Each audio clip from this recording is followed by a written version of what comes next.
And they call you on your bullshit too. Like, I've explained to Addie sometimes, like, we're not doing this because it's dangerous for a plant, and then I'll go and do it. And she's like, hey, you said. And yet you do it with unsustainable things. And I said, oh, please go on. Like, I'm really excited because I think I know where you're going with this. And he said, if anyone is not watching, Charles Dowding and Hugh Richards. I love Hugh Richards so much. Women on a green mission. Follow along as two friends document their unfurling permaculture journeys. Join our chats each week where we will be sharing how we and others apply the ethics and principles of permaculture to our gardens and daily life. We're no experts. We're at the start of our journey, learning and fumbling our way to a greener life. You're guaranteed to witness a few successes, plenty of failures, laughs and swearing. We'd love your company along the way. You're listening to the Practical Permaculture podcast with Jo Flintham and Elise Gallagher. Hey, Hello, ladies. Back again, and hello to everyone at home listening. I'm excited this week. We have got some amazing guests on, but before we tell you who they are, I mean, you'll know who they are. You've read the show notes. You've seen the title. It's all over Instagram. See how our weeks have been going. So what's been happening for you this week, Elise? We have had a big week. We made an offer on property and it got accepted. Yeah, so we exchange hopefully this coming week. And if all goes to plan, we'll settle just before Christmas. But we've also, I'm so relieved. Like, I just want it to happen before the new year so that we know what's happening. We can plan a little bit for next year because I'm a planner. And just, start actually working on our site sector and looking into what we can do on this little plot of land and really digging deep into the community now that we know that's where we're going to be. I'm kind of knee deep in council regulations and the LEP and all the planning and trying to figure out what we can and can't do, and if we're going to get kicked off living in our caravan on our own land and how that's going to work and all the kind of things. So that's where we're at. But we've also been smashed with sickness. So the kids got sick. Oscar got sick. I think I'm about to get run down as well, kind of just feeling achy this morning and a bit gross. So, yes, we're kind of just treading water, keeping our heads above water, but also all this big stuff happening in the background as well. So, yeah, it's kind of like just massive keep week. swimming, just keep swimming. Pretty much like a duck on water at the moment, paddling like crazy and just trying to cruise through it all and make it to the other side. I'm so happy for you, though, that you found a block that resonated with you both and you were able to put an offer down, get it secured, and to have that relief and that knowing that you're able to now move forward with the bigger plans. It must be such a good feeling. Yeah, and it's been nice. Like, it actually rained a bit this week and it was quite windy, and we've been driving past the block and seeing it in different weather as well, just trying to figure out if there's water pooling and what's kind of going on a little bit. And we sat there the other morning and the kids kind of sat in the back and had their breakfast, and we had a cup of coffee sitting in the front seat, just like sitting there looking at our block, watching the kangaroos nibble on the grass and just going, oh, this is going to be ours soon. So it was very exciting to kind of be able to do that and go, oh no, this is actually going to be our little space. So yeah, it was really cool. How beautiful. And what about you? What have you been up to? Well, we had rain. We had a huge storm last night, which was so wonderful. We've had a little bit of rain over the past week, which for us has just been a godsend. I mean, I dumped 1,000-litre IBC of water into the garden the other day, and then it rained the following day, which is great because it filled the IBC back up again. But before that, everything had just been so dry.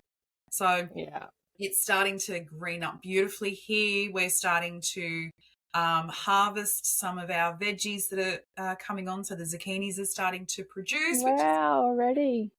And we're about to pull the mustard greens and pop those back into the garden and cover them up and, let them go and do their thing and produce soil for us. And you're doing that like an in situ kind of compost or kind of thing? That's exactly what we're doing. So, we've got potatoes growing on the outside. We've got mustard greens and a whole heap of other leafy greens. We had a lot of seeds. I think I've mentioned that in past episodes. I've got a seed problem. So I had a lot of seeds that were out of date or coming up to being up to their use by date. So I went, I'm just going to go and throw the lot in. So we've got a whole huge amount of diversity in there, which is fantastic. The bees are going nuts because everything's flowering. Like, yeah, the mustards, the some of the lettuce is flowering that they've bolted because we had some hot weather. We've got the rocket, that's all flowering. So it is literally a buzz in there, which is great. You'll have to take some photos.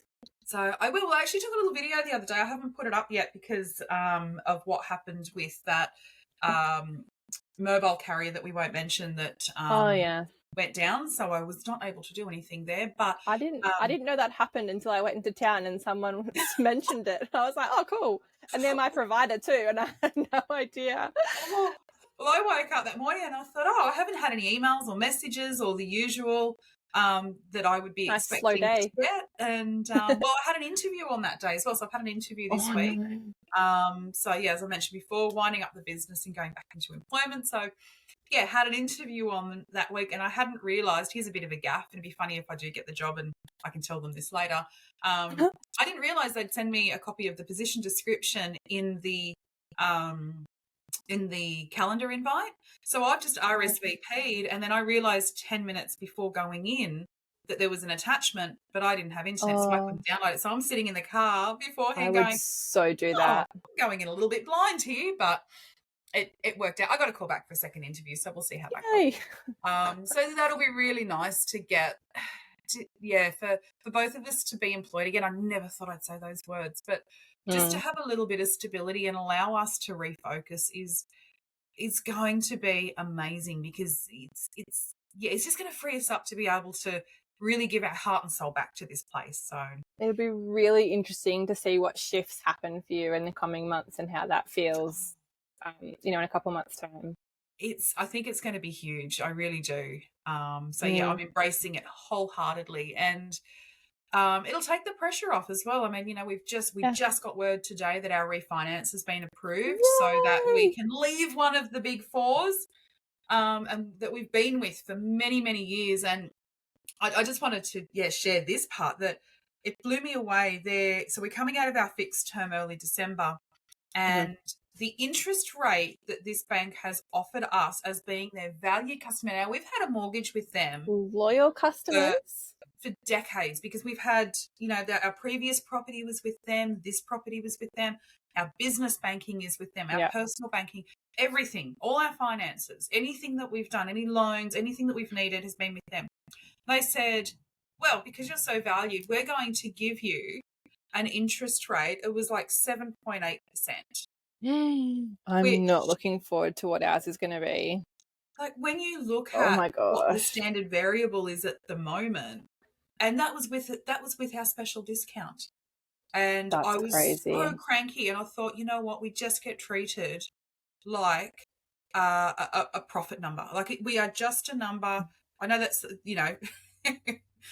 quite negative thinking, but with the big four banks, that is all we are. We are just a point of profit for them, and I'm so glad we've actually moved, and I'm happy to give them a plug because they have been nothing but phenomenal. The Mutual, so they're a sponsor us. Mutual Bank want to sponsor our podcast, maybe? We'll plug you. So what's that? Is it a lot lower, or you don't know yet? So I think it's like I think it's going to be around like 5.69, 5.7 something. Wow. So it's a considerable step down, and the fact that you feel good about going with the Mutual, their values align with you. They're local, they're community based.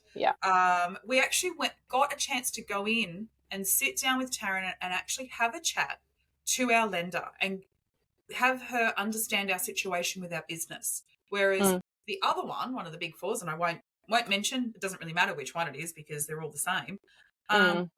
Anytime we've had to apply for anything, we've basically had to supply everything, including our blood type and our firstborn. It's been ridiculous. And then we don't get a chance to speak to anyone. Even now, trying to actually get in to talk to someone, it was, you just need to make an appointment online, and we can talk to someone online, and you can't go and see anyone in person. I just went, you know what, we're out. And how many people that we have met through permaculture that have swapped to the Mutual and they're so happy, and just the fact that they have these local little branches, in a lot of smaller towns, you can't get a branch of one of the bigger banks. They just don't exist. You've got to go to the post office to do your banking. Exactly. And I mean, so it's good. They've been around for many, many years as well, which is another thing. And, you know, Hmm. a lot of the smaller banks too that do pop up regionally and they say, oh, we look after our regional people, have only been around for a short time, or they're just a subsidiary of one of the big fours. So I was going to say that. yeah, it's they're just one of the big fours in disguise. And it's, you know, I know it's not permaculture based as such, but it impacts your life and it's the lens in which you see the world through, and it's part of the people care. Yeah. You know, you are being treated as an individual and you're being assessed on your merits and your ability as individuals to be able to service your loan, so that you have the stability and the safety of having, you know, your abode, your safe haven. So it is so important. So yeah, that's been a positive. Good. What else has happened this week? Goodness. We've marked out where the new turkey coop's going to go. Oh, exciting. I'm really excited about that because this has been something that we've wanted to get moved for a long, long time. At the moment, they only get cooped at night and they're free ranging during the day. But the problem is that they free range down around the house. And they've got beautiful areas. They've got great gardens. They've got these amazing spaces that they can go and forage in all day. Where do you think they hang out? On deck. Yeah, right in our back door. Right, our whole deck. Like, you know, it's covered in turkey crap. So you can't enjoy it. Kind of defeats the purpose of a deck. Exactly. So yeah, so that's really good. So they'll be closer to the house, and so we're going through the process of just redesigning what that's going to look like and making sure that it's multifunctional, so that when we do eventually decide that we want to breed our own birds, we have brooding areas for mum, and you know, making sure the toms are going to be separated out of the hens, and and the other thing that we've got going on is also the duck enclosure. So that's the next design that we're putting in as well. So yeah, using a polytunnel frame, and just going to enclose that in wire, and it'll be good. It'll be really good. Nice, exciting. Have to share lots of photos of all these projects you got going on. Oh, I know. We just got to actually get started. We're still in that planning stage, but I know that come Christmas we're going to be in full flight of a lot of them. So I know exactly what'll happen. No pun intended. Full flight. Full flight. Love it. With all your poultry. Oh. So yeah, we talked this week to Will and Anthea from Maplewood Permaculture. So we first met Will through our PDC that we did. He was a guest teacher. And I found out later on that my mum actually did her PDC with Anthea. So there's that little connection too. We speak to them about what their business is. We speak to them about the different branches of what they're doing, how they're diversifying. We talk to them about their community support that they have and their social permaculture involvement in their local community, which for Joe and I was really cool because that's something that we are learning about and trying to get more involved with and sink our teeth into a little bit more. And they're just the most lovely, lovely people. We so enjoyed chatting to them. We both got off the call and said we just learnt so much. And there were so many things we wanted to kind of go look into after we jumped off the call with them. So we hope you like it. Is there anything you want to add, Joe? No, I think you covered it all, but they are just the heart and soul type people. They're just beautiful. So nice. And incredibly gracious and knowledgeable and very willing to give of themselves. And we do cover that too around you know, being able to be accessible for all these different projects and different opportunities and events that pop up. But yeah, we know that you're going to absolutely love listening to them. They're just amazing people, and I thoroughly enjoyed this interview. Just a little warner though, it is a very long episode because we initially planned to do them separately, interview them separately, and then once they both jumped on the call, it just made so much more sense to do it together. So it is a bit of a whopper. Feel free to listen to it in 2 parts, but we hope you enjoy. Yeah, I think grab a cuppa, settle in and listen away. Yep, give the kids some snacks, make sure your animals are fed and enjoy. Hey everyone, we're back for another episode, and this week we've got Will and Anthea from Maplewood Permaculture. Welcome. Hello. So before we start, we just acknowledge where we're recording on, the land that we're recording on. So I'm up at Broom's Head, recording on Yagle country. Where are you guys? we're in Patterson on Wanneroo country. And Yep, Joe? where I'm up over in Leconfield, and we're also on Wanneroo country. Lovely. So, to start with, can you tell us a bit about what Maplewood is? The farm itself is we're a 2-acre permaculture principled farm. And then from the farm, we run primarily our business is design and education. We do private design of backyards and properties, and then education wise is started as adult workshops, and now it also incorporates school visits as well. Yeah, so you were a guest teacher on a couple of days out at Limestone, and that's how we met. Yeah, that's another part of the education we do. So, I love teaching at Limestone. So that's awesome to come on board up there with Brett and Nikki. And then Anth and I also are guest teachers on the Purple Pear PDC down here in edge of Maitland, basically, as well. But you do heaps more than that. You do workshops at Hive and Gobbler. You do social permaculture with the local schools. You've got permaculture at the pub. You've got work that you're doing with councils. You guys just must be flat chat. And you go to farmers markets. Yes. Yeah. Oh, yeah, that too.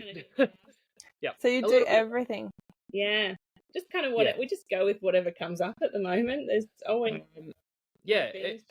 our quite intentionally, it's always been to have as many small streams as possible, so that we've got a resilient business that, when one thing picks up and something else falls down, whether it's for economically, people don't have a lot of spare change to go and do gardening workshops, for example, but they still need to eat nutritious food. So we do a bit more on the market gardening side when workshops are quiet, that sort of thing. How do you find managing all that though? And is that does that put you under pressure, like to try and juggle those things all the time financially, or it's more a time-wise kind of thing, especially with gardening. You have these great intentions, you put seeds in, and by the time harvest time comes around, I think sometimes that's when you might have a lot of other things going on. That's probably one of the big challenges there, is that you're planting things for the future and you don't know what you're going to be doing at that time that it'll be ready to move on. It's that whole, we're pretty fresh and it's a new business, and so when something exciting comes up, we just do it. And you like, for example, we had one spring hit, we knew we had farmers markets on. And so we had, sort of back at the beginning of winter when we had set up for that, we didn't know, that we'd have X, Y, and Z different contracts and opportunities and things come up during spring as well. And so then everything all arrives at once and you just go with it. Waves of, being busy and then being quiet.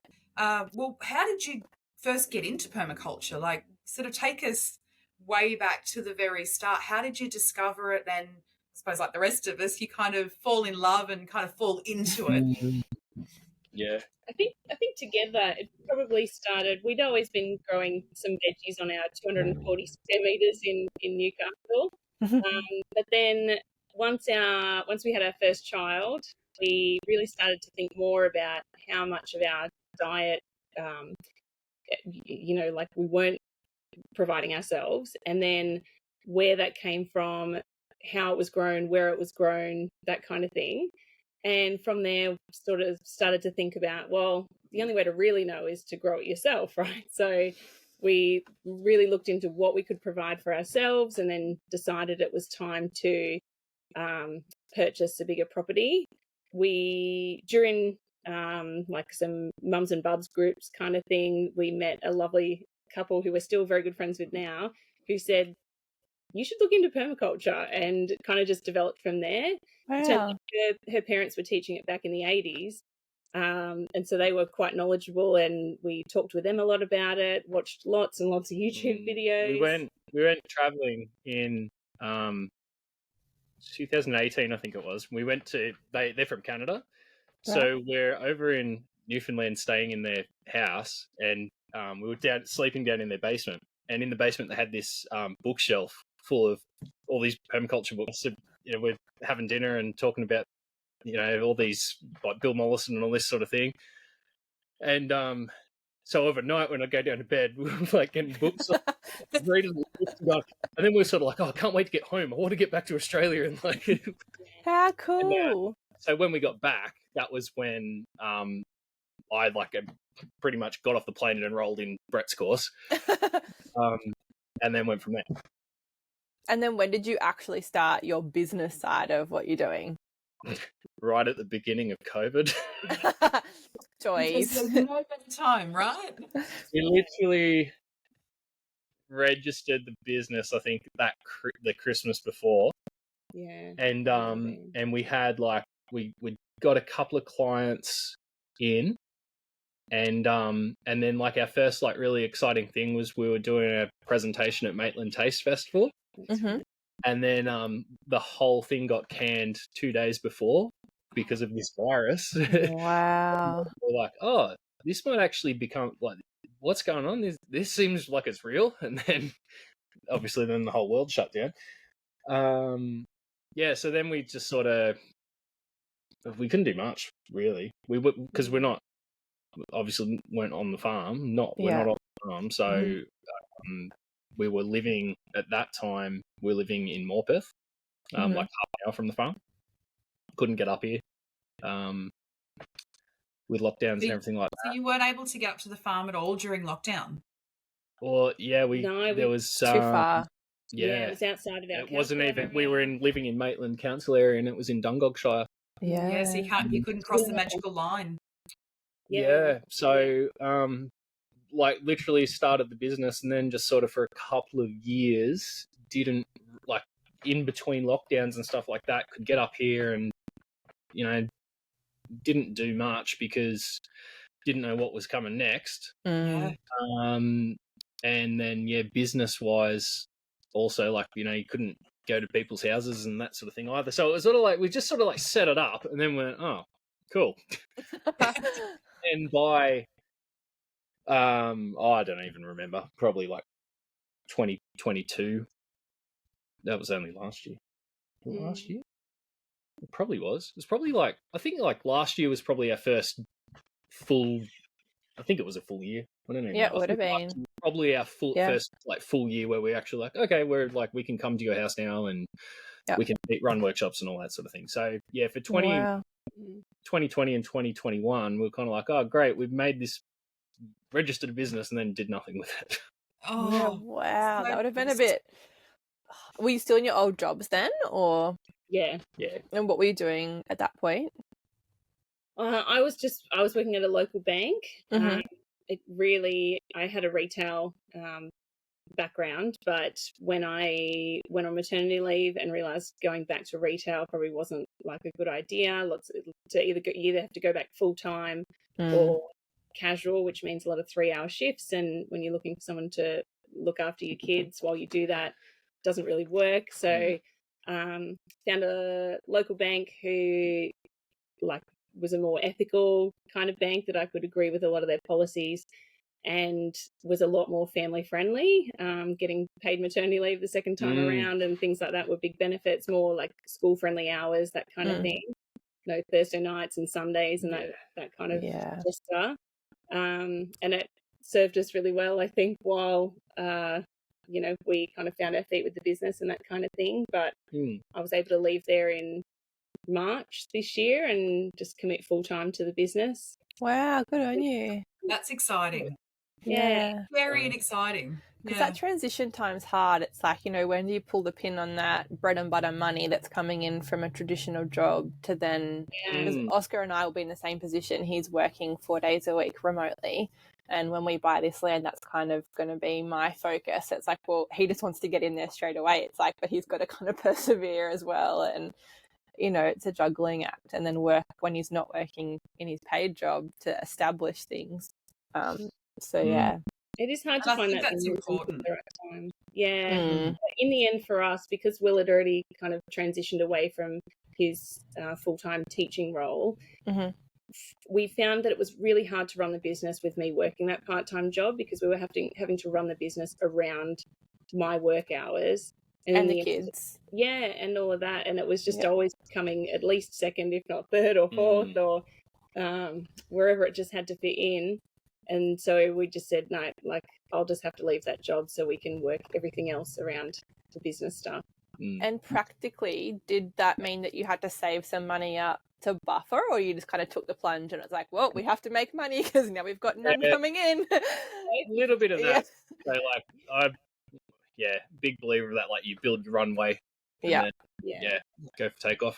And we've been planning for it all through Yeah, lockdowns. True. Yeah. You had a bit of a runway, didn't you? Had plenty of time to discuss it and get the details bedded in. Yeah. I'd love to ask a little bit more about the design side. So, Will, with your design consulting, for people who might be listening, who are really only just venturing into permaculture and don't really necessarily understand what a permaculture design is, could you give us a bit of an overview of what that is from your perspective and what you actually do in a consult? Yeah, probably best to, I'll just sort of explain the process I go through, I think, is probably the... Yeah, that'd be great. Typically, so we sort of sort our projects in a few different ways. So sometimes it's just purely consulting. So it's like an hourly based walk and talk. Okay. Sometimes that is just for the client to, they want to get all their ideas out of their head, basically, and for us to be a sounding board for them. So yeah, often then it's like, yeah, do that. No, that won't work because of X, Y, and Z, that sort of thing. And then we've sort of that they're like the little jobs, I guess. And then design wise is a whole, begin with the people, the place. We do the site sector analysis with them, and it's a lot of trying to give them like an expedited PDC, almost like trying to teach them permaculture through the design process, so that when they get to the end of it, they've got something on paper that they can implement, but they've also got an understanding of how it was formed. So the knowledge. Very much trying to, site sector ends up being like a lot of that analysis ends up being like the crux of it, to really get them to understand what they're working with. Yeah. So at least if they understand all those patterns of their place, even when we leave, they can go, oh, okay, Will and Anthony have explained, this is where our rainfall is in the year. This is, I can't plant in this spot because of. And so you both do the design work together? Now we do, yeah. Yeah, I used to go along for the initial chat and walk around the property, that kind of thing. Will is definitely very much in charge of the drawing. His drawings are so beautiful. So when we did our design course, I was like, oh, were you an artist before? He was like, no, I was a teacher. I was like, I love it. I was like, where did you learn? He said, oh, you just, you develop your own style, and it's just, they're beautiful. They're so, so beautiful. Yeah, we went home. I think Anthony and I've still got our little drawings that we did with you, because they are the best drawings that I think we'll ever do. They're just random pictures of trees and a couple of different structures, but like, yeah, mine's behind me. I use technology because I don't have an artistic bone in my body, but yeah, these little ones that we did to practice, I think I almost want to frame them, because I'm like, these are the best ones ever. I've put them on our Instagram, so if anyone's interested in having a look at what you guys do, I've posted them on there, and they'll be saved in our highlights as well. So yeah, and if you've got more, feel free to share them so people can have a look at what you're doing, because it's a couple more to go for the year. They're beautiful. So that part basically, it's still that sort of walk and talk and troubleshooting, explaining how to read their property. And then the second half of it really, I guess, is a lot more like typical landscape design, or your standard garden design format, where it's planting lists. Getting down into the sort of the details of planting the details, basically, and then capturing that in the illustration and the documentation of how to do it. Yeah. And do you then do follow-up after that, or it's kind of that's where they're at and then you can do more of those one-on-one walking sessions if they need it? Yeah, or... we always like check in. Mm. And so yeah, occasionally it's further questions or want to do more than like start. We always try to encourage people to go with a smaller plan and just sort of work on something manageable first. And then so sometimes it's like, oh well, we want to do the next bit now, that sort of thing. But the best part of it is we just make lots of friends. Yeah, it would be so cool. You kind of like you really, it's certain people that are going Are to attracted to it, find value in it, and hire you in the first place, and so naturally, like we pretty much always resonate with whoever we're working with. That's so cool. By the time you spend like 10 to 20 hours with someone at their place over the course of it usually like we stagger it out over at least a few months to see the property at different times of the year.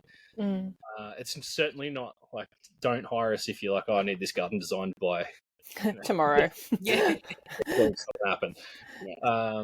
But you spend that, you get to know them really well and their place really well, and it's all about them explaining what their goals are, and usually it's they want to do some sort of homesteading or a regenerative ag business or all of those. It's quite personal, it goes into your habits, how do you access your laundry, and how do you, do you have a cup of tea on your front veranda in the morning? Like, what do you do? What's your habits in your life? Because that informs the design so much. So I can imagine it is very personal and 100%. Yeah. Everyone has different limitations as well. We design for people who work full time and volunteer for, all these different things outside of their working hours. And so time is like very precious and limited to them. And there's only certain times a day they interact with the property. It might be a financial restriction or council dictated things, or there's so many different limitations as well. And you really have to kind of get to know the client to understand that. It's really understanding those boundaries, isn't it, of what we can all work within, because in a perfect world we'd all be doing everything all at once all the time.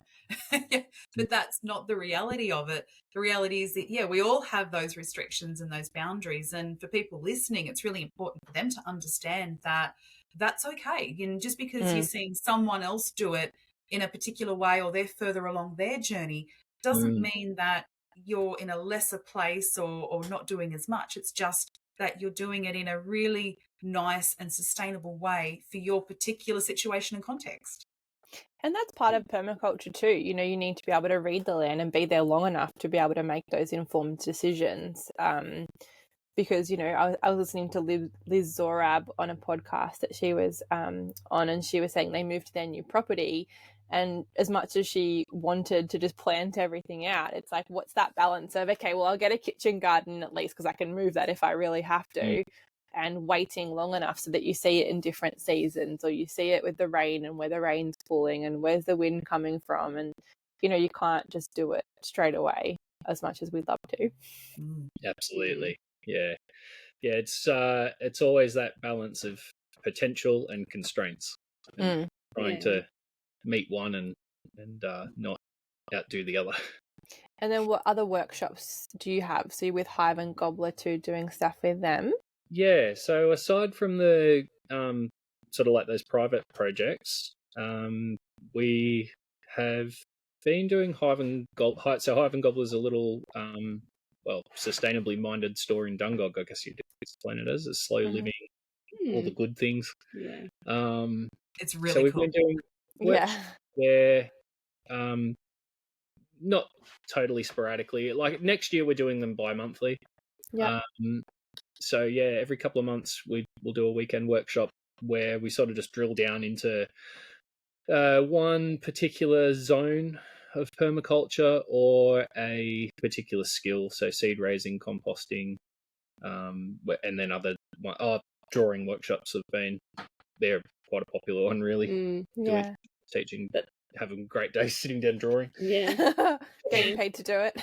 Like, we don't want them to get stale, and people do return for more workshops, and so we're always trying to think of new things that people want to learn, taking on feedback as well about the things that people are interested in, and so who knows what'll be up on the schedule for next year. And for the kids, what kids programs do you do, or education? So we've just sort of recently got into doing, like both obviously our kids go to local schools and preschools. We started doing like just volunteering in gardens there anyway. But yeah, recently I've done things like, teaching worm farming to some high school students and teaching how to build compost and where to put veggie beds. And here I think it will become a bit more of a focus that we try to work with in more education settings, because that's, both of us have that training in our backgrounds. Yeah. And then some school holiday ones as well that are more of a chance of for the parents to. We try to do it so that the parents can talk to one of us while the other one is doing some sort of hands-on gardening thing with the kids, and so the parents can come and like ask some gardening questions, get a little bit of time for them while the kids, making seed bombs and bee hotels and decorating flower pots and all that stuff. No matter what workshop, it always seems to turn into a Q&A at some point anyway. Will started doing workshops again back during like 2020 at a local market, and there'd always be a topic that he would say, okay, this week we're talking about food forests or whatever it might have been, and it would always just end up saying with a group of people saying, I've got this wrong with my lemon tree, what do I do about it? Or I've got this pest that's just come in for the first time, what is it, how do I manage that? And so we do try to keep part of it at least pretty loose, so that you've got time for people to really bring forward the questions that they've got on their mind, and it kind of turns into a bit of a consultation sometimes. And that's what I was about to say. That part becomes really great, because usually when they come with a direct question and they're looking for a specific answer, that immediately says like, okay, I'm not understanding the whole garden as a system. The context. So then it opens up this beautiful conversation. I'm like, okay, so you're worried about this particular insect. Let's zoom out and go, okay, why is that happening? What's your ecology look like? What are you doing for biodiversity in the garden? And then it becomes like this little funnel into permaculture for them. We're like, it's not a bug problem, it's a lack of duck problem. Yeah, that's all individual problems. I can look at it as a whole system and let it balance itself out. Yeah, so cool. These people sort of walking away, sort of going, having those moments that you had reading the books. When you're in Canada, that just, I need to get back and really start to understand this more. You have that conversation and they're like, do you come to people's houses? Like, yes, we do. That's sort of where it comes. Yeah, off you go. Do you find that permaculture at the pub that you guys run is people kind of seeking information more, or people that are in it and they're kind of wanting to just catch up? Yep, more of the second one. And that's how it started. It was honestly just like, I felt like every time we went down to the local pub, like in smaller, more rural communities like this, the pub is such a hub of conversation and connection with the rest of the community. And so we'd be down there for like a netball raffle or a soccer club meeting or something, and run into someone who just happened to be into permaculture, or we didn't even know it until we spoke to them there, and it would come up and, oh, do you know this person? They live right near you and they're developing a permaculture property as well. And we found that there were so many people in the area who didn't know each other, and we felt that they would benefit from knowing each other. Or we just thought, wouldn't it be great if we could just go down to the pub and talk about permaculture all the time? Let's make it a regular thing so everyone's here at the same time. So cool. And then it's kind of even been better than we expected, really. Yeah, it really has. It's just every month we look forward to it. There's always new people there, and there's always people there who are regulars and just want to come all the time.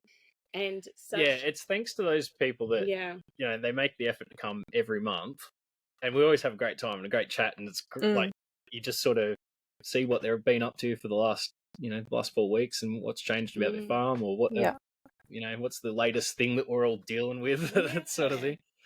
a free thing, so it's part of that social permaculture. Joe and I always say that that's kind of one of our weak points. Like, we haven't networked so much yet, and we don't kind of have those skills. So we love hearing about it and learning about it, because it's something that we're not really strong in yet.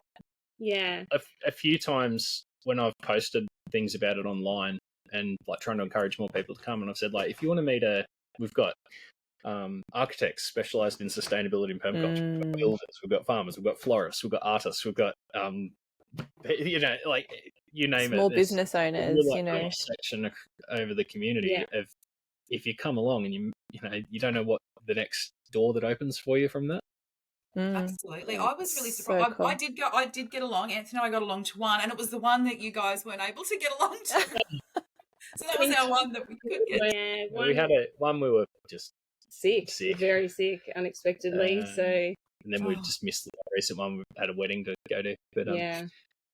But it's good that we like the fact that we don't have to be there either. Yeah, because the idea was that just how many people. Like, I didn't really know what to expect, but I certainly wasn't expecting that many people. Like, we walked in and there's a few people that, we already knew, and we're having a chat, and more coming in going, is this where permaculture at the pub is? And how many people go?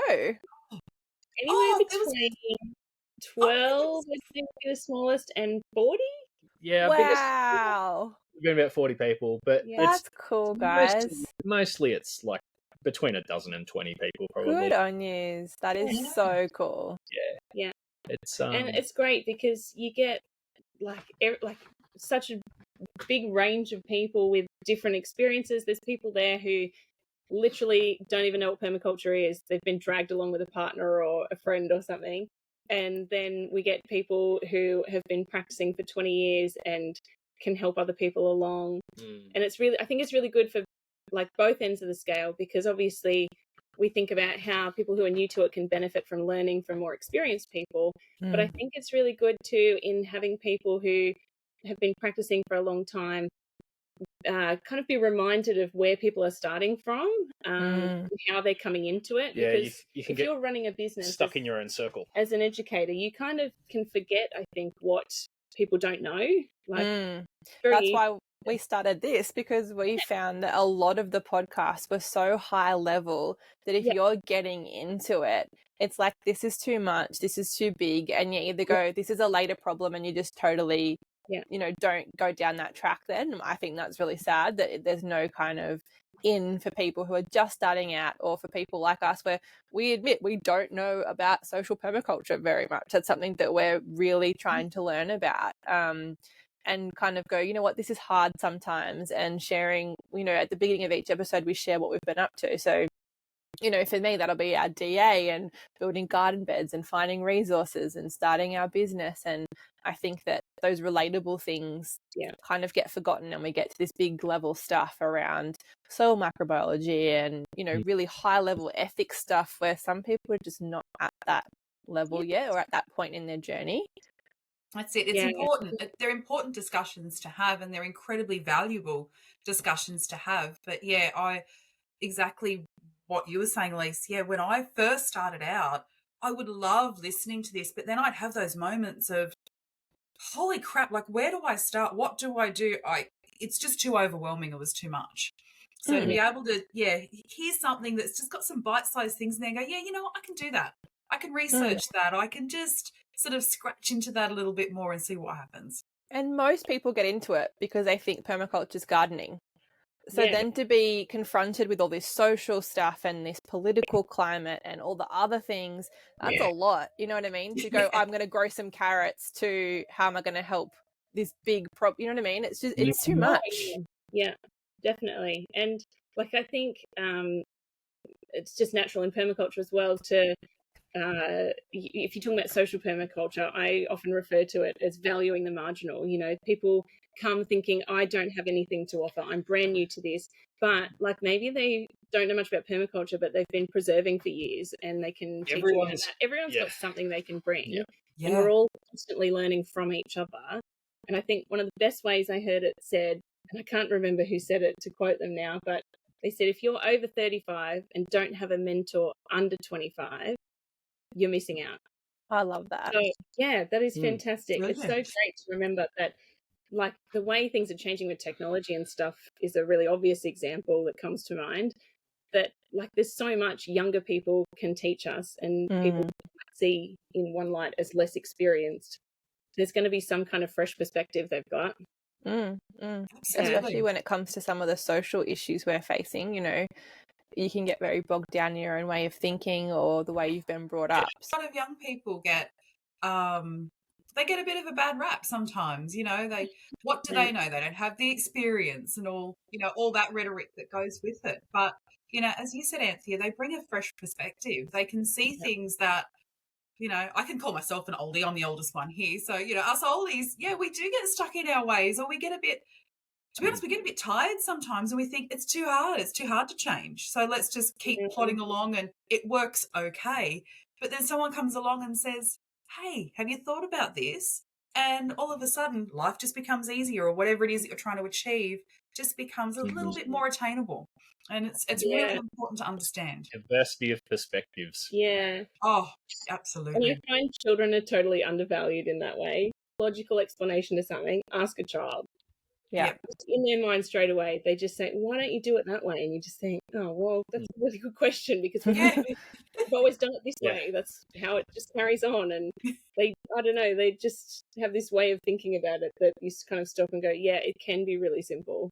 And they call you on your bullshit too. Like I've explained to Addie sometimes, like, we're not doing this because it's dangerous for a plant. And then I'll go and do it. And she's like, hey, you said that's not good for the environment. Why are you doing it? It's like, okay, yeah, we need to reevaluate that.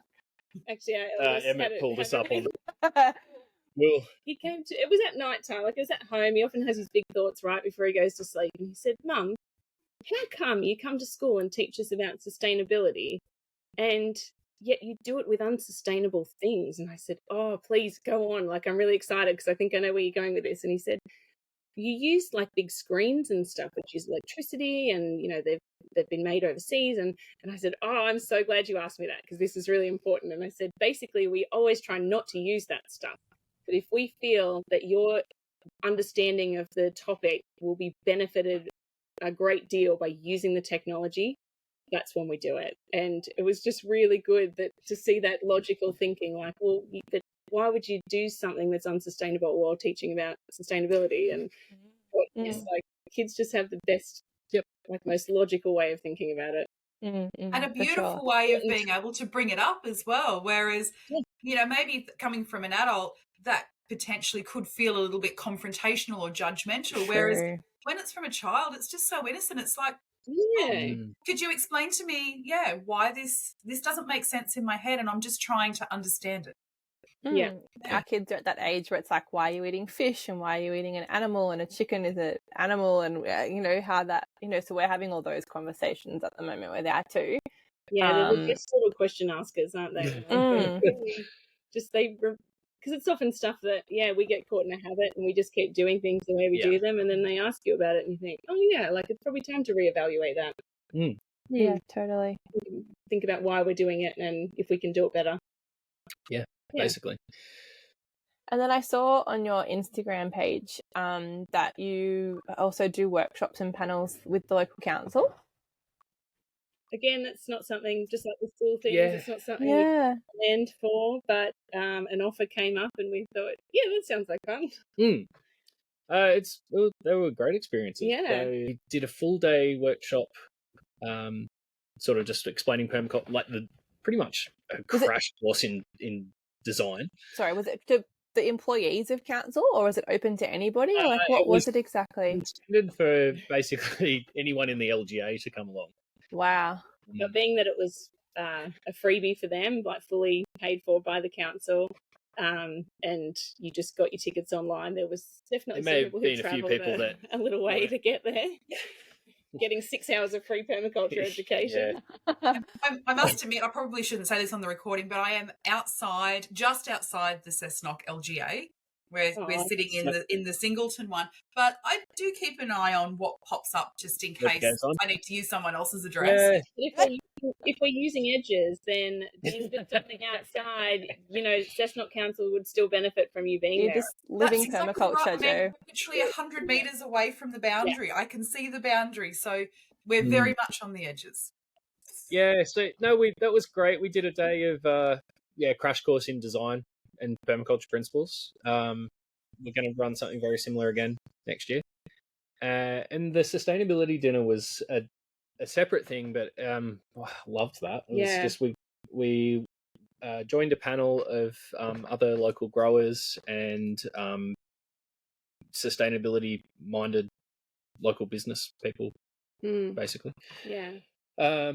And then just got to have a sit-down dinner and just answer questions and talk as a panel about future directions for the local area, how people can get involved in permaculture and make little habit changes. And again, we got to meet some really cool people doing that. Like, we're really lucky that we've been invited to things like that and got to find out what some other people, like we were learning at the same time as teaching. So it was really exciting. Fantastic. So was that through Cessnock Council as well, or was that? Yeah, it was. Different department, I think. So obviously they'd been talking and said, "Oh, we've got Maplewood to come and do this thing, and they'd be good for your panel thing." And so I think it kind of developed from that. But separate events, and it was just really fun, I think, and something that it was really good because we didn't have to. You couldn't really prepare for it. We didn't know what we're going to be asked on the night or anything. And normally running a workshop would be kind of brushing up and talking about notes and kind of preparing slides or things like that. And paper it was just resources. Turn up and expect the unexpected. Yeah. Wow. Yeah. And have dinner. Nice. Yeah. And you've done your teacher training, Anthea. Yeah, I got to do that earlier this year. It was just a great experience. It was the first time I've been away from the kids. They kind of got to an age where I thought, okay, I could probably leave them overnight, for a few nights now and feel okay about it. And it came up. I'd been looking for something anyway. And when Will and I have been doing courses in the past, we kind of, you do this, I'll do this, divide and conquer to kind of bring more knowledge back into the business. I'd watched Will do the Cert 4 with TAFE and thought that is definitely not for me. Like I'm not great with an online style of learning anyway. I really benefit a lot more from that face-to-face kind of interaction. So I needed a course that I could do face-to-face, and I'd actually missed out on doing the Good Life Permaculture PDC during lockdowns and things. I booked in for it and it ended up being cancelled. And I didn't get to do that one. So when this opportunity came up, I just saw it briefly online. It was really hard to find again once I kind of said I'm going to come back to that. And it was taught by Hannah Maloney from Good Life Permaculture and Brenna Quinlan. So cool. And I just thought, wouldn't this just be an amazing opportunity? And we were able to make it work. So I did it. Yeah. Amazing. So that was down in South Australia, was it? Yeah, at the Food Forest, which has been running for over 25 years, I think. Like really well established, like big scale kind of permaculture demonstration site. They run PDCs and things down there. I'll have to get the link for that. I haven't heard of that one before. Yeah, I had only heard of it a little bit. They don't do a social media presence, do they? Where are they exactly in South Australia? Yeah, like it's in the hills or Gawler? Oh yeah. I lived down there for a little while, so my dad lives down there, so we'll be down there at Christmas time. I might go do a tour or something. I'd highly recommend it. It was such a wonderful venue, and cool. Graham and Anne-Marie were wonderful hosts, and you get to see, like, they gave us tours as part of the, if you want to stay back after learning today, we can give you a tour and things like that. So we got to see lots of the property, see lots of different implementation, and it was just a really big but amazing experience as well. Are you planning on doing anything particular with that training, or it was just to kind of expand your knowledge and learn more? Well, I guess it's the reason my interest kind of went into that was because I felt like Will already had so much experience with teaching, being like having a degree in it. Like I just noticed around here, particularly like that there seemed to be like a lack of female teachers, and yet you do a course and it's usually 90% female participants. And So I thought, true. I'd love to, even though it's not something I feel confident in, like at that point, I'd really like to learn to be, because I think it's really nice to see, like when I was looking for PDCs, I was definitely looking to, learn from other women, and found that quite difficult to get. I mean, COVID obviously prevented a lot of them and things like that. But it was, I found it quite odd that, there was an abundance of male teachers in the area, and and I so think many female participants. Like even permaculture at the pub, it's often like women that are bringing husbands along and things like that. Yeah. But I think your point that you made earlier, that a lot of stories of how you get into permaculture from a female perspective is your family. You do it because you're having children, or that you've had a child, and it's, you being more conscious about your decision making around your life and your lifestyle and what that looks like. So then it's hard then in that season of your life to then go on and do teaching and do those things, because you're in your motherhood era. Like it can be hard to then leave the home or to fit that into your life. So I think there's a few matriarchs, kind of like people that are a bit older when you think about Maura Gamble and definitely Hannah Maloney, where they're kind of past that, real intense stage of motherhood where you can start doing those things a bit more. Yeah, it's and it's definitely something that held me back from, like we'd been practicing permaculture for years before I was able to actually lock in and do a PDC myself. I was actually pregnant when you were doing yours. Yeah, that's right.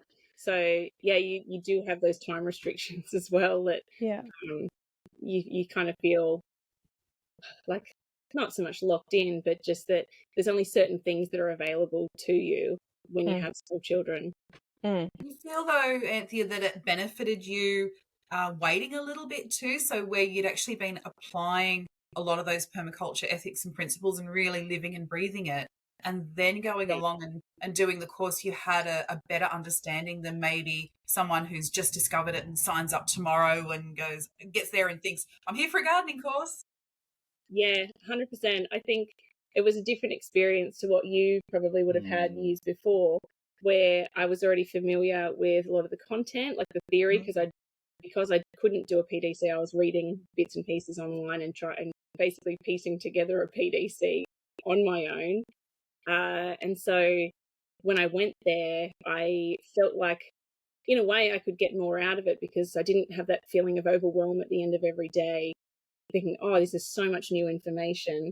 So it was quite good to really be able to focus on all the little details I hadn't captured yet, coming home with notes of look into this person, this link was really good today, and like getting all the details, I guess, out of it, as well as knowing that we were probably going to go into teaching, and particularly teaching PDCs at some point, going, okay, like I like the way this is structured, and kind of looking at the PDC itself while participating in it, and what I got from that as a student versus an educator. Yeah, I think it's a great point, Joe. Like to turn up at a PDC and that be your first exposure to permaculture. I think like it's not to be at a disadvantage, but it's overwhelming. It used to be the understanding that as a prerequisite per se that you did an intro to permaculture first. Yes. And that you got that under your belt before turning up for something so intensive. And then just the demands of a time poor culture that we're in, that that's sort of fallen away. And now it's like, oh, well, I've just got to get to this course and start it. And I think once people arrive at them, they go, oh, whoa. That's how Joe and I both did our kind of into permaculture. We did the tour at Brett's first. Yeah. And I went, oh my God, I was there in spring and I was like, I don't know what's a plant and what is not a plant. And there's just so much here. And like, he's talking about systems. I'm like, all I can see is passion fruit. Like everything's just overgrown in spring. Like it's exploding. So I was like, I'll come back and do the intro in a different season, which was really cool because then I got to see it in late summer. Yeah. And I was like, wow, this is really different from what it looked like in spring. And then Joe and I did our PDC in winter, which was then like peeling back all the layers and going, oh, I can see what's under all this stuff, and you know how he establishes it to get into spring and the systems that were involved. So it was really cool seeing all those different seasons, but also, like you said, you did the tour and you go, oh, okay, there's some things I want to go home and think about or research or read up on, and then you do the intro, and it's again that next step of, okay, well, these are the principles, and you know, this is what's informing his decision making, and then to go to that next level and do the PDC where you can kind of unpack it all and, you know, really get into the nitty gritty of certain aspects of it. Absolutely. I know I'd had an exposure before. I've been interested in permaculture. I've been one of those fringe dwellers for a while where, you know, again, YouTube was my best friend. You know, YouTube, everything, read lots of books, lots of articles and blogs, things like that, listen to podcasts, but had this massive disconnect. Like, there was so much in the middle that I just couldn't get my head around. So I thought that I was doing well, but then I was having all these failures, and I'm thinking, what is it that I'm missing here? And it was the systems and the connection and the integration of all of the principles and how everything gets applied together in different contexts and in different layers. But poor Anthony, he same thing. Just came along, you know, did the farm tour, and I said, right, we're signing up, because I had signed up for an online. So I can understand what you were saying before, Anthea, about, you know, online learning's not really necessarily the right way to go for everyone, whereas for some people it's a really amazing option. For me, with other topics, online's been great. Permaculture, I really needed to eyeball people and have conversations and be there on the ground to really get that understanding. But so poor Anthony, he was one of those, just like, we'd get in the car after a day and we wouldn't talk the whole way down the Buckets Way. We wouldn't talk because we're both just processing. But you could just see him going, holy crap, like there's so much information. And then the day after it would be, you know, it had all been processed and it's all coming out. But it's had such a massive impact on our lives and our thinking and the way we do things. How we communicate, like it's hard to really put into language once you learn and once you understand how that really does integrate through your life in all aspects. It really does. I think that's another benefit to doing those PDCs face to face, is that you get the social connection that goes with it. So for me, at that point in time, I was like, obviously I'm after my certificate. And some practical skills, like being there and seeing, and I mean, you can watch them in videos, but it's nice to be a part of them too and participate when you want to, and be there to have conversations with other people when, you know, there's time to do that in between maybe. But then the takeaway from it at the end is that you've met people usually from a reasonably local area to you, and you learn from their experiences as well during the course, rather than, you know, thinking of it as just learning from your teacher or teachers. It's like we said earlier, even people who are new to it will have some kind of skill to bring or some kind of knowledge to share, even if it's just, oh, I follow this great podcast, you should check it out.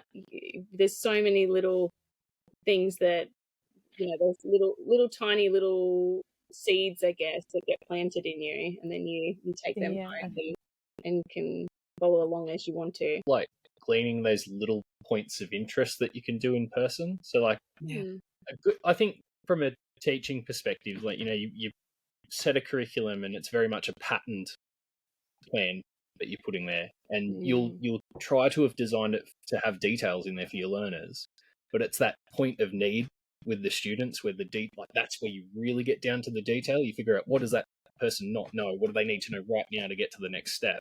And that's like nigh impossible to do online compared to how well you can do it in person, I think. So I had the option of doing it at the Channon, because that's where we thought we were kind of going to settle in that Northern Rivers area. But my mum was in Scone, so she was able to watch the kids while my husband and I both went.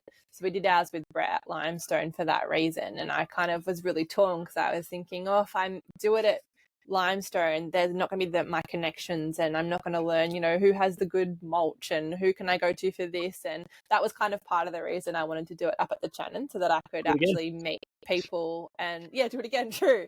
Meet people and kind of form those connections. But I'm glad I did it at Brett, because that protracted nature of his course was something that I think I really benefited from, that we got to do a plan for a property that we had in mind, and then obviously go through it at a slower pace. One of the benefits of buying a different property is that we get to do it all over again. Like you said, we'll have to go through all the course notes and do our site sector and all those things from scratch. But yeah, I think that's really important when choosing a course, and something Joe and I have touched on in the past as well is you pick someone that you think you're going to gel with too. So we did Brett because my partner is very systems based and analytical, and he wants processes and procedures, and some gardens are definitely not as aesthetical as Brett's. You have people who, a massive part of it is finding resources and, putting things aside. And you can go to some permaculture gardens. We've been through a couple with hip camps, and you can stay at these hip camps, and you get there and there's just like overflowing piles of stuff everywhere. And I thought if I did a course like that, I would not resonate. And it can be labeled as messy gardeners, I think, sometimes. That's our property right now. We have piles.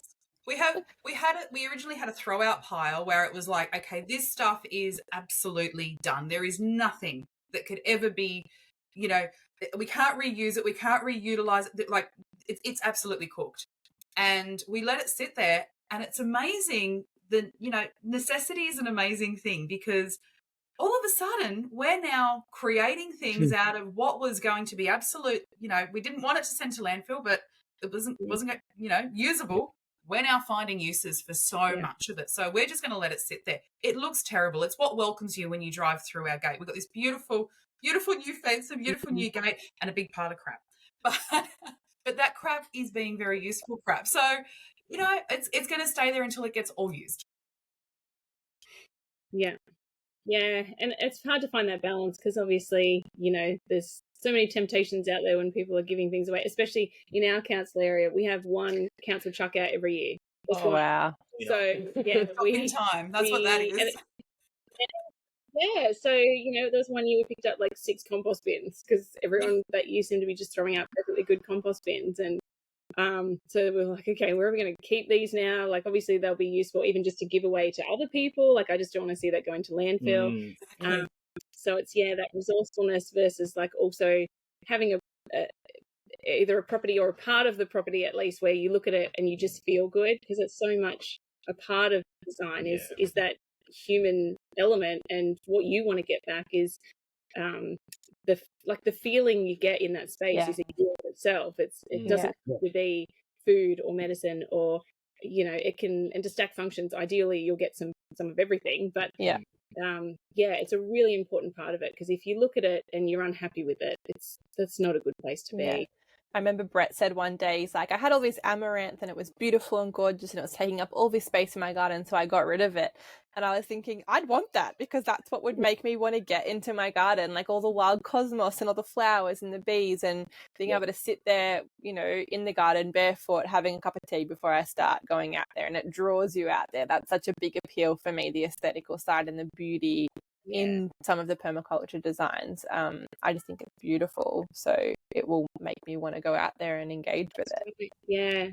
And the kids, that's fascinating for them, all the seeds and flowers, and I want them to be happy and occupied while I garden. So that was part of having to travel to get to the property. One of the first things we implemented was spaces for the kids, because the more entertained they were and the more at home they felt, the more work we could get done. So it was such a huge part of each part was making sure there was safe spaces and enjoyable spaces for the kids in every part we wanted to work in. I said that to Oscar. We've started sort of prioritizing what we're going to do first. Obviously water is massive. We need to figure out our water situation.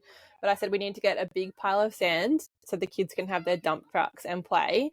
And we need to have a swing or a rope or something, and just a pile of found materials for them, because that will keep them engaged so that we can actually build garden beds and do these things. So I was like, we really need to think about what the kids kind of will need and get some shade for them straight away, so that we're able to actually go ahead and do things, because otherwise it's impossible, you know. And it gives them an opportunity to be a part of what you're doing as well. It's not like they're tucked away inside ownership somewhere on a device or something.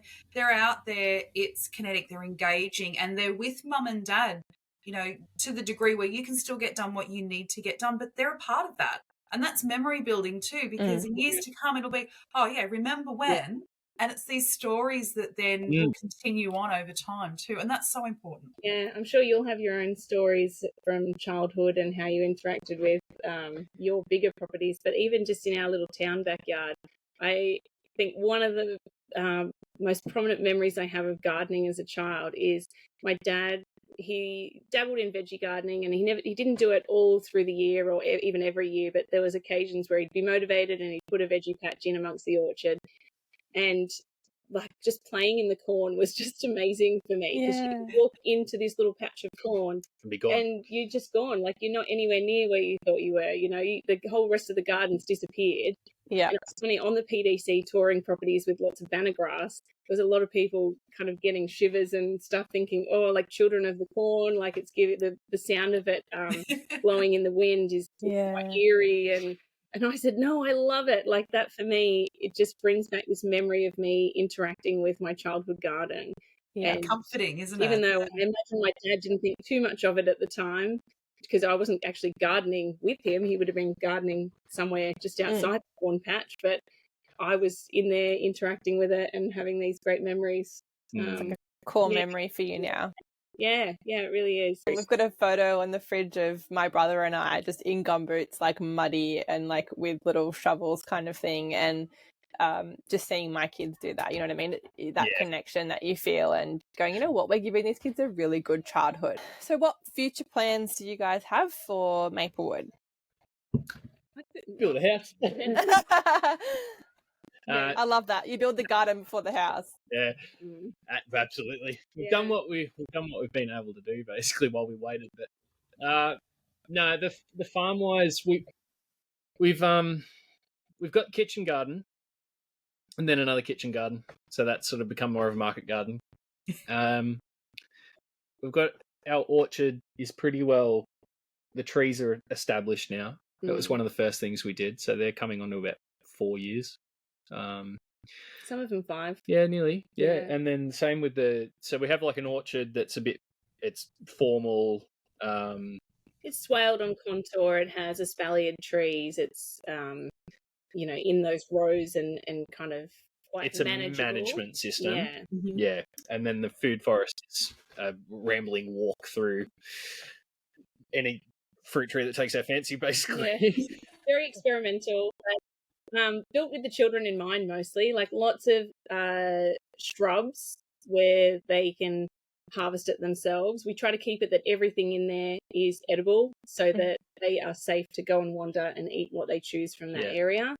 A bit of a secret garden kind of. Go down a path, disappear out of sight. Yeah, go through an old wooden gate. Totally unnecessary, but it's nice to go through a wooden gate. Or an arbor. I love, you know, a good arbor that you can walk under.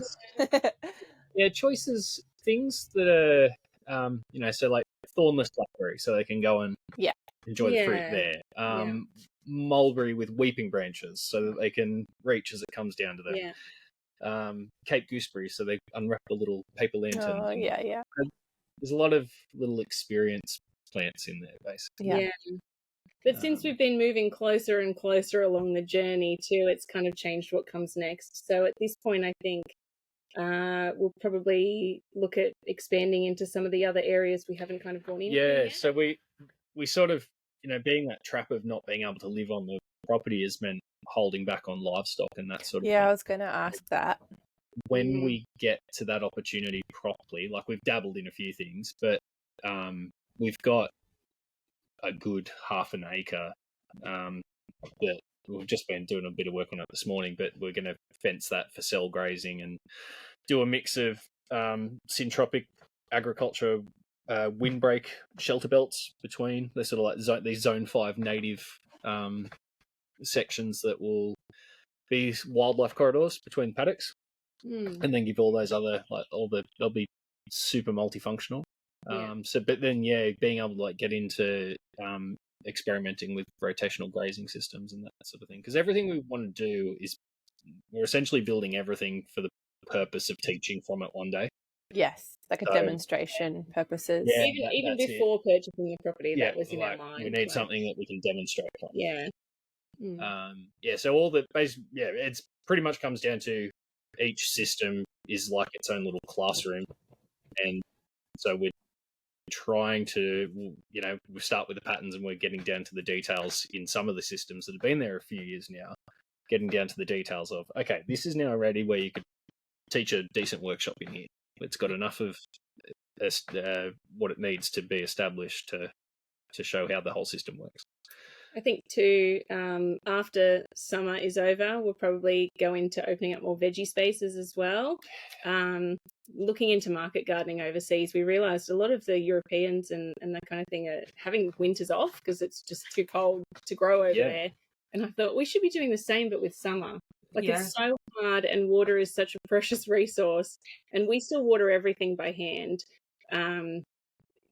We have lines set up, but we find that it's not as enjoyable. Yeah, it's not as enjoyable. It's good when you're time poor. But... Yeah. There's definitely a place for that, but we kind of like the forced observation you have while hand watering and really interacting with the space. Yeah. So to be able to kind of keep things at a level that we can still, I guess, be true to our values, we have decided not to do too much seasonal growing through summer because it's just too intense and too, you just always feel like you're doing it out of necessity, with the watering particularly, rather than because you enjoy it. So I find it can be a little bit heartbreaking as well because, you start to get to that point sometimes where it's like water is so precious. Do we just call it and just let things go, or that you put so much effort into getting them to that particular stage, and it's hard. It is really hard. Yeah, it's really interesting. We pretty much pull it back to just the immediate kitchen garden area, and then in the larger gardens, like I've just been sowing mustard yesterday, and sunflowers will go in shortly, and just cover crop and things. Yeah, pretty much put the garden areas to bed for summer. Build some biomass and come back in autumn. Other parts of the business, what's next for that? We try not to plan too much ahead, just because of the year we've had and the great opportunities that have come up. You just never know what's around the next corner. So, just being open to whatever is kind of thrown our way, really. Let the universe decide for you and see whether it fits. And Yeah. Love it. And we've got a few things to fall back on now. If there's a bit of a spot where we've got extra time, we'll obviously just devote that time back into the property for demonstration purposes for the future. So we've got that flexibility, which is really nice as well. You don't want to overcommit either, I guess, because then if something does pop up, how do you say yes and fit it in? Yeah, definitely. That's a good point. Yeah. When we were talking before about, you were doing a lot of self-education, what kind of podcasts and books and people do you kind of look up to and use as resources? My two. I said two, and now I'm going to tell you 10. Go for it. If anyone is not watching, Charles Dowding and Hugh Richards. I love Hugh Richards so much. A favour. He's so good. And but I love Charles at his no-till and or no dig and everything going on there. Hugh is the most. I think he's a fantastic educator. And he's so practical and pragmatic, and he doesn't get caught up in the waffle that people do. He keeps it simple, but he proofs in the pudding. Practical, yeah. His beautiful garden and just the way he goes about it. Yeah, love that. Bigger system, Richard Perkins, Ridgedale Farm.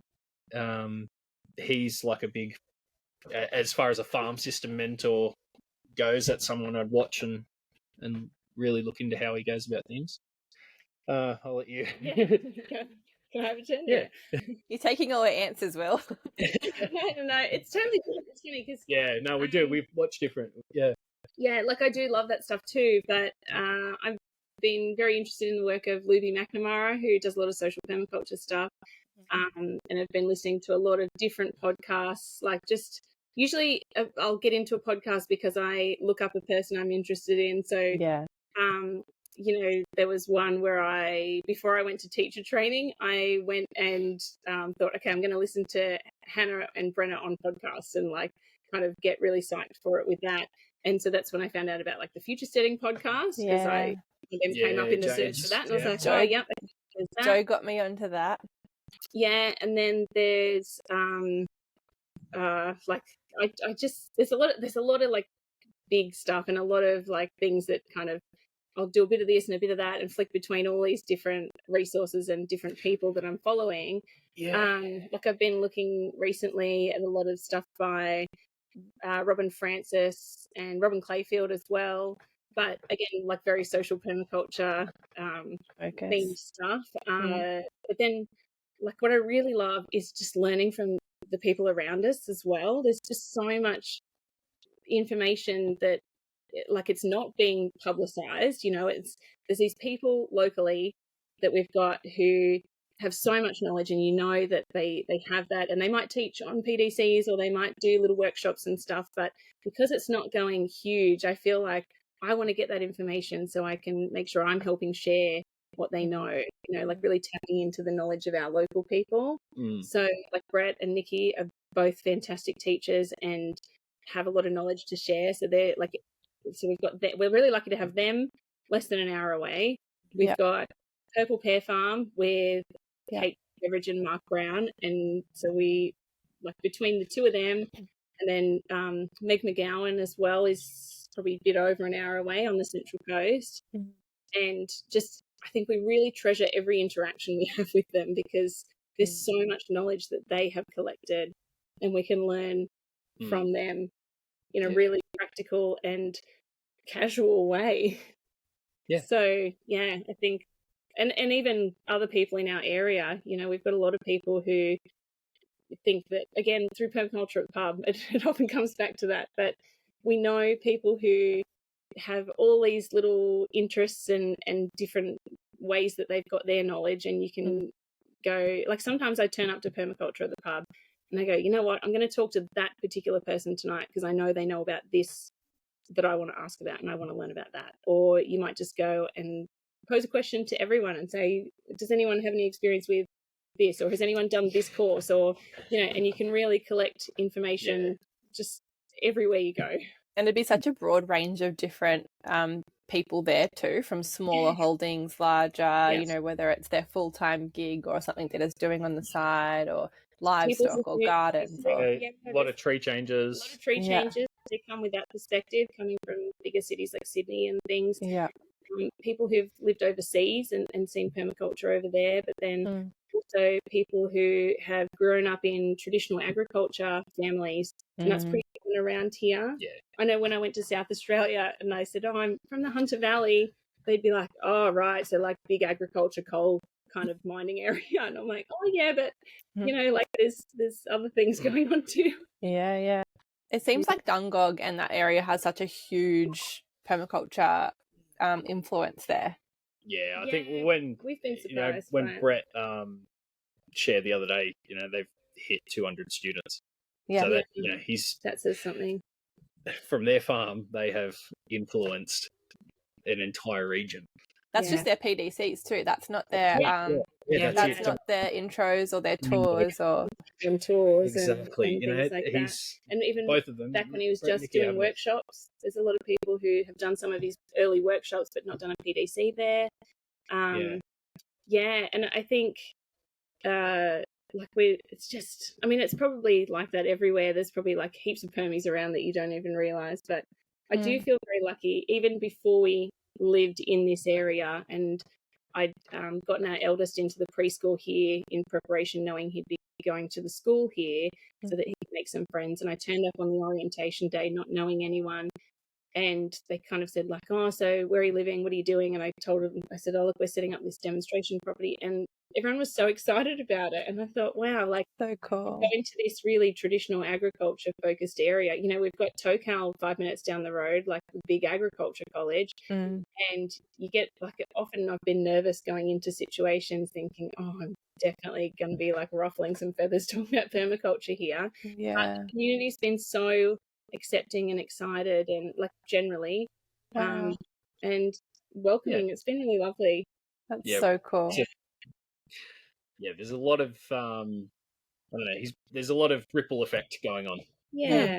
I think something Brett's mentioned to us in our PDC is, you know, if someone's living those values or they're practicing those things, you don't have to label it permaculture or regen ag. Like if someone's on that journey, just meet them at that place and they'll get to where they're going to go eventually, whatever that looks like for them. But just the fact that people are talking about things through that lens and living those values, that you kind of can connect with them and not have to jam the word permaculture into the conversation, you know.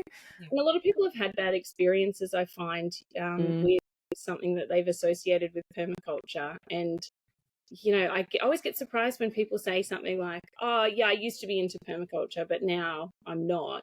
I think, well, you mustn't understand what permaculture is then, really. Like, you're just associating it with some, like we said earlier, the messy property, deal with climate change and waste problems and things like that, instead of just really going back to those ethics and principles and going, well, do I live by them? Like, is that something I apply in my life? Yeah, that's what we were saying last week. It's a lens to which you see the world and how you choose to interact within it. Yeah. And in there too, like, we're all people, we're all humans, we all come with our quirks and our baggage and, you know, our positive perspectives and negative perspectives. And so you've got all that going on as well. So, you know, even within that, you're going to have the extremes. You're going to have the casual people at one end that dabble a bit here and there, and they use that maybe for, you know, parts of their life, but other lives, you know, parts of their lives are completely disconnected.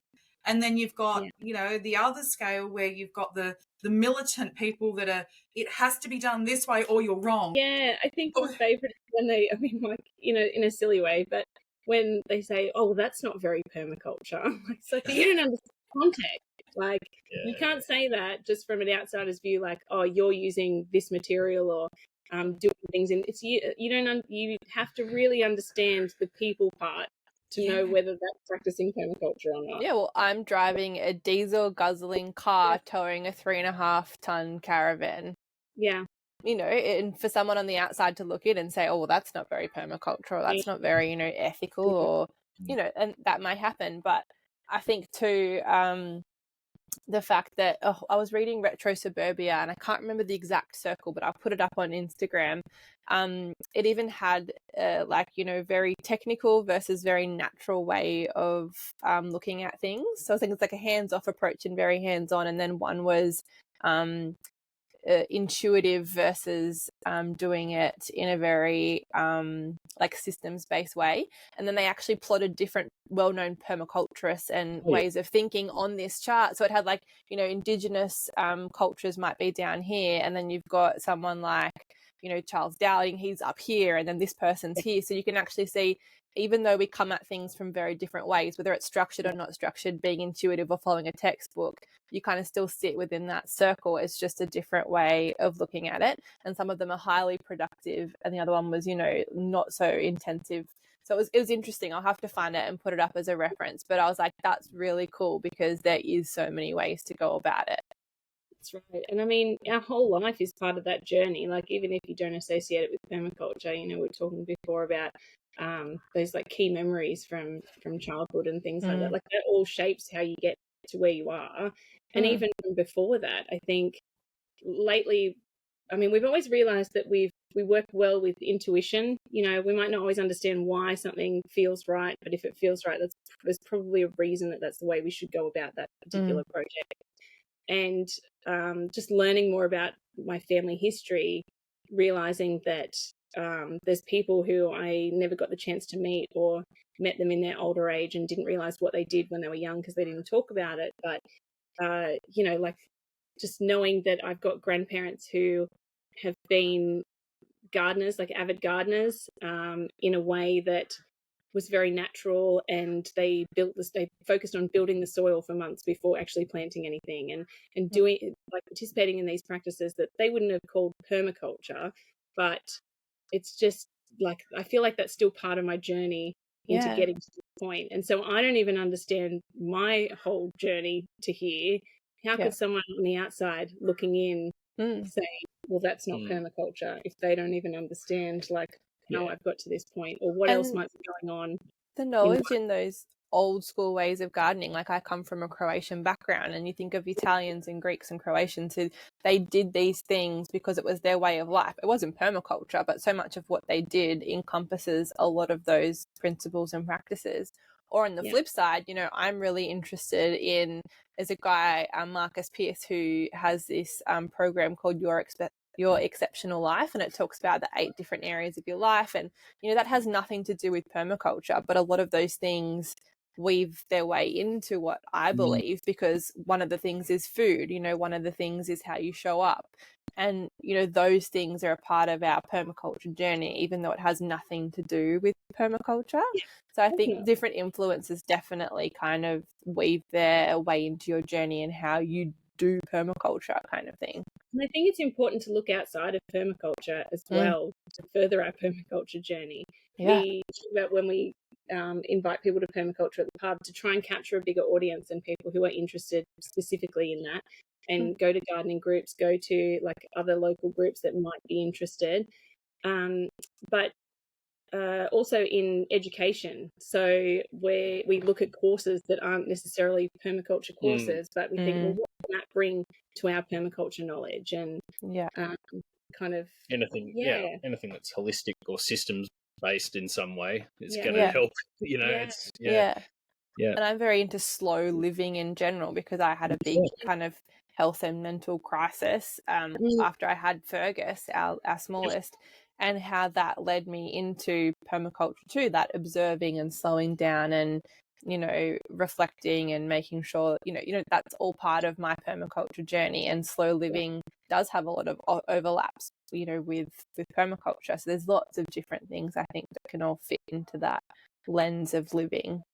Yeah, I always think anything where you're focusing on self-care as well, because I think into social permaculture, I tend to think about it in zones, just because, you know, like your zone 0, zone 1, and that zone 0, like really starting with yourself and allowing space to not feel like you're not doing enough, or just kind of doing what you can to create time and space for yourself can really help you reflect well to the people around you and be able to help them along. It's like that whole, what do they say? Put your own oxygen mask on first. Like, I was about to say that. As a mother to kind of do that a lot of the time. I think just trying to not feel guilt when you do something that is helping you to feel better, because if you can create the time for yourself, then you know, obviously, you know that like having kids can be very draining, and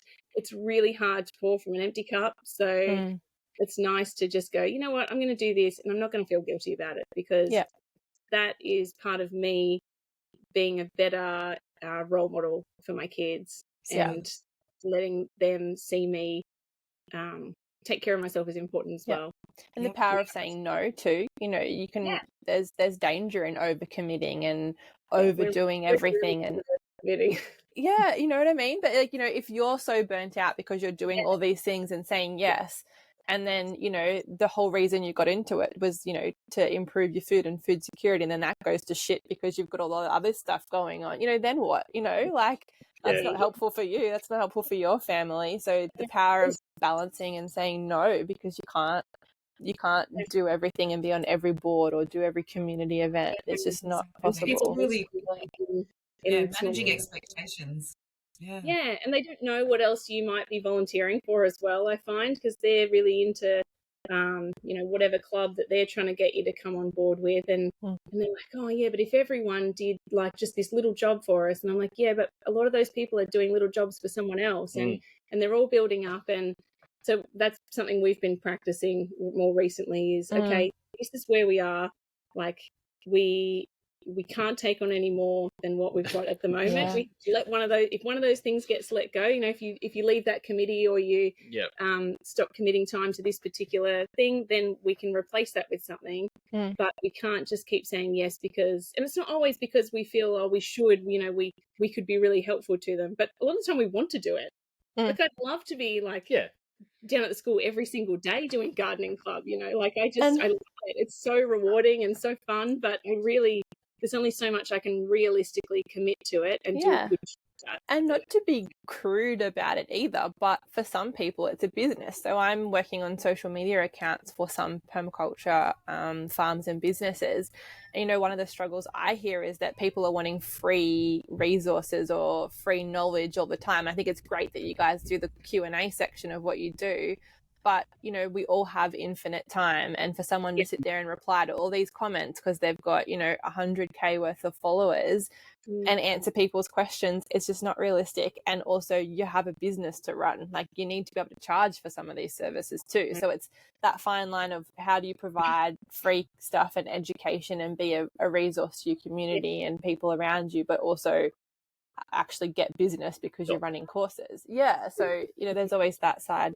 It comes from that, if you don't make sure you get paid for some of your work, you can't be as available to other people who might need you as well. So it is really hard to find that balance, I think, particularly in permaculture. But at the same time, it's we work as much as I always tell people, we work as much as we can for free because we just love doing it. And often the first time we do something, we'll do it for free because it's great experience for us. We get to play around and not have that pressure of someone's paying us. We have to do it this particular way. We get to kind of experiment with how we teach that or how we go about doing that job. And then once we feel more we've really kind of got a better understanding of how we want to go about this, that's when we kind of would start looking at charging for it. And that's a good point too. Like you are getting something out of it because it's a learning experience as well. So it's building your skills and your bandwidth for what you can do. And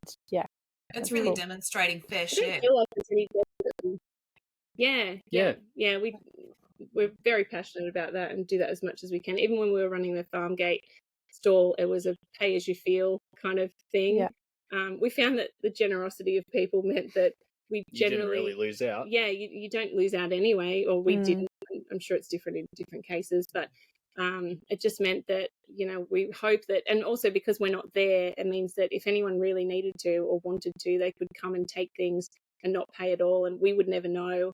And they'd be free to do that. That's not, an issue. And really, if it's an abundance for you and it's going to go to the compost because it's going to sit there and rot, then is it a big deal that someone takes it if they really need that cabbage or carrot or whatever it is? And they can do so without the fear of judgment or having to explain the situation or, because I feel that sometimes a lot of people may not want to come and if you say you're manning the stall or when you see you can get the free coffees and things like that, a lot of people don't want to front up and say, hey, you know what, I'm in a tight spot and I really need a hand. And so being able to give people the opportunity to do that of their own free will, I think that is such a beautiful gift. I think too, because it's not just the fact that they have to be willing to share that part of themselves in some situations to get that free coffee or whatever they might do. But it's draining when you're already at a point where you feel really defeated and you have to go and tell that story again. And, no one wants that. It's you don't have to explain yourself over and over again. You just you're in survival mode, and you just need what you need to be able to keep going, and to be able to have that opportunity is absolutely wonderful. We generally ask a grounding final question to everybody that's the same. And it is, if you have one piece of permaculture advice that you'd want to give to somebody, what would that be? So mine is just keep going back to the ethics and principles. I think I don't think you can ever really be done with them. I think listening to other people talk about them and their perspective of them is refreshing and can bring new ideas. And the more you practice looking at them and incorporating them into your life, the more creatively you can learn to apply them in other parts of your life as well. I love Yeah. that. I'm going to say one from the design perspective, and it's kind of one of those situations like, you know, beg, borrow, steal, get your hands on the design manual and read it, because there's a lot of I've just when Anthony and I were talking about this one, we were saying like there's a lot online that you come across, and they're like, oh, I've thought of this, or, you know, look at this cool way of doing things. Like, oh, that's in the design manual. All there. It's such a big text, Yeah. and it's a bit inaccessible because it can be even hard to track it down. And when you do, it's expensive. Yeah. Like if you set yourself a challenge to like spend a year reading that book, because it probably would take a year. I know, like it's it's just this wealth of back to the fundamentals.